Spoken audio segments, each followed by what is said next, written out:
আসসালামু আলাইকুম ওয়া রাহমাতুল্লাহি ওয়া বারাকাতুহু। আউযু বিল্লাহি মিনাশ শাইতানির রাজিম। বিসমিল্লাহির রহমানির রহিম। ওয়ালা তাহিনু ওয়ালা তাহজানু ওয়া আনতুম আ'লাউনা ইন কুনতুম মুমিনিন।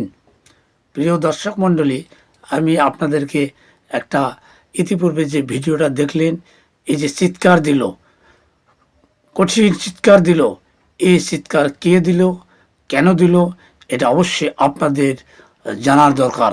প্রিয় দর্শক মণ্ডলী, একটু অপেক্ষা করেন, সামান্য একটু অপেক্ষা করেন।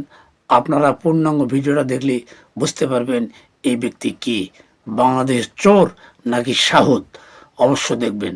তবে এখন একটা ভিডিও দেখা যায়, একে অবশ্যই আপনারা চেনেন। ইনি হলো বাংলাদেশের ছাত্র সমন্বয়কের প্রধান নাহিদ ইসলাম। ওনার সাথে এই চিৎকার দিল, এর সম্পর্ক আছে। কি সম্পর্ক আছে এই বিষয়টা নিয়ে আমি সামান্য আপনাদেরকে একটা কিছু কথা বলতে চাই। সেটা হলো, নাহিদ ইসলাম, আপনি কি মন্ত্রী তো পেয়ে কি সব কিছু ভুলে গেছেন? বাংলার মানুষকে আপনি কি কথা দিয়েছেন? আপনারা কি করবেন?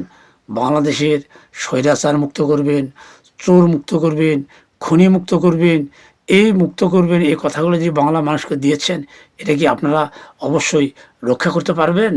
না, পারবেন না। তার আলামত আমরা দেখতে পাচ্ছি না। অবশ্যই বাংলাদেশের মানুষ ছাত্রদেরকে আপনাদেরকে ধন্যবাদ জানায়।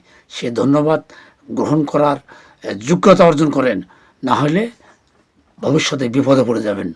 কারণ হলো, এই যে অ্যাডভোকেট কামরুজ্জামান, উনি কি করলো, কোর্টে আসলো তারিখ করার জন্য। উনি লিফটে উঠবে, লিফট নষ্ট হয়ে গেছে। উনি পুলিশের উপর গরম হয়ে গেল, চিৎকার দিয়ে রাগে গেল। এত বড় ক্ষমতা পালো কোথায়? এত বড় চোর খনি যে বাটপার, দেশের পুলিশের উপর আজও চড়াও হয়, জোরে কথা বলে, এই কথা বলার শক্তি পালো কোথায়? নাহিদ ইসলাম, অবশ্যই দেখেন আপনাদের মন্ত্রী পরিষদ থেকে এদের পিছনে ভ্যালু দেওয়ার লোক আছে কিনা।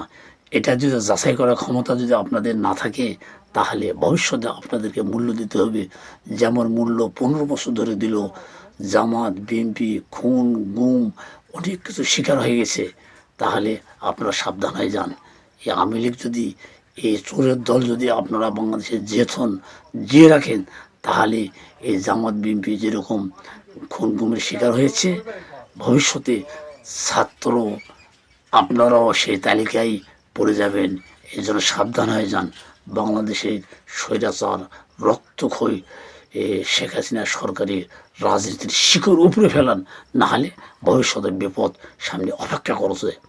সম্মানিত উপস্থিতি, আপনারা সামনে এখন দেখেন যে এই চিৎকার কে দিল, অ্যাডভোকেট কামরুল ইসলাম, উনি কেন দিল, বিস্তারিত ভিডিও দেখলে আপনারা বুঝতে পারবেন।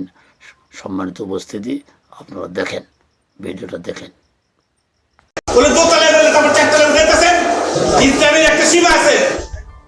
বিভিন্ন থানার হত্যা মামলায় নতুন করে গ্রেপ্তার দেখানো হয়েছে সাবেক আইজিপি চৌধুরী আব্দুল্লাহ আল মামুন, সাবেক আইসিটি প্রতিমন্ত্রী জুনায়েদ আহমেদ পলক, আওয়ামী লীগ নেতা অ্যাডভোকেট কামরুল ইসলাম ও কামাল আহমেদ মজুমদার সহ 7 জনকে।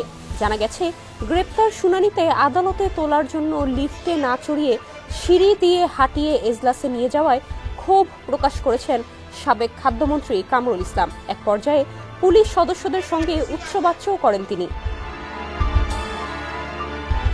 বুধবার সকালে ঢাকার চিফ মেট্রোপলিটন ম্যাজিস্ট্রেট আদালতে তাদের হাজির করে নতুন মামলাগুলোতে গ্রেপ্তার দেখানোর আবেদন করেন মামলার তদন্তকারী কর্মকর্তারা। এদিন সকাল 9টার আগেই প্রিজন ভ্যানে করে আদালতে আনা হয় কামরুল ইসলাম, জুনায়েদ আহমেদ পলক, আব্দুল্লাহ আল মামুন সহ 5 জনকে। তাদেরকে মাথায় হেলমেট, হাতে হাত করা এবং বুলেট প্রুফ জ্যাকেট পরিয়ে সারিবদ্ধভাবে আদালতে তোলা হয়। কিন্তু আদালতে তোলার সময় বাধে বিপত্তি। আদালতের লিফট ব্যবহার না করে সিঁড়ি দিয়ে হাঁটিয়ে 4 তলায় নেওয়া হয় তাদের। এতেই নিরাপত্তার দায়িত্বে থাকা পুলিশ সদস্যদের উপর রেগে যান কামরুল ইসলাম। ক্ষুব্ধ হয়ে তিনি বলেন, ফাইজলামি পাইছেন, 2 তলা বলে 4 তলায় ওঠাচ্ছেন। ইকরামির একটা সীমা আছে। আদালতের লিফট কি নষ্ট? এত উপরে সিঁড়ি দিয়ে হাঁটানো হচ্ছে কেন? এ সময় পাশ দিয়ে হেঁটে যাওয়া আইনজীবীরা বলতে থাকেন, আদালতে আপনারাই তো নষ্ট লিফট লাগাইছেন। এরপর কামরুল ইসলামকে পুলিশ সদস্যরা সিঁড়ি দিয়ে উপরে ওঠার সময় হাত ধরে সহায়তা করেন। রাষ্ট্র ও আসামি পক্ষের আইনজীবীদের শুনানি শেষে মেট্রোপলিটন ম্যাজিস্ট্রেট মোহাম্মদ জিয়াদুর রহমানের আদালত তাদের গ্রেপ্তার দেখায়। শুনানি শেষে কামরুল ইসলামকে আদালতের লিফটে না তুলে সিঁড়ি দিয়ে হাঁটিয়ে নেওয়া প্রসঙ্গে রাষ্ট্রপক্ষের পাবলিক প্রসিকিউটর ওমর ফারুক ফারুকিকে প্রশ্ন করা হলে তিনি বলেন, লিফটের সামনে অনেক সময় বিচার প্রার্থী সাধারণ মানুষ, আইনজীবীদের ভিড় থাকে, তাই নিরাপত্তার স্বার্থে ঝামেলা এড়াতে অনেক সময় সিঁড়ি দিয়ে তোলা হয়। সাবেক খাদ্যমন্ত্রী সম্পর্কে রাষ্ট্রপক্ষের এই আইনজীবী আরো বলেন, ওনার একটা স্বভাবই আদালতে আসলেই উনি হয় পুলিশের সঙ্গে ঝগড়া করে, না হয় আইনজীবীদের সঙ্গে ঝগড়া করে, না হয় বিভিন্ন ধরনের উচ্চবাচ্য বক্তব্য রাখে এবং কোর্টের সঙ্গে উনি উচ্চবাচ্য করে। এটা তার একটা স্বভাবজাত অভ্যাস।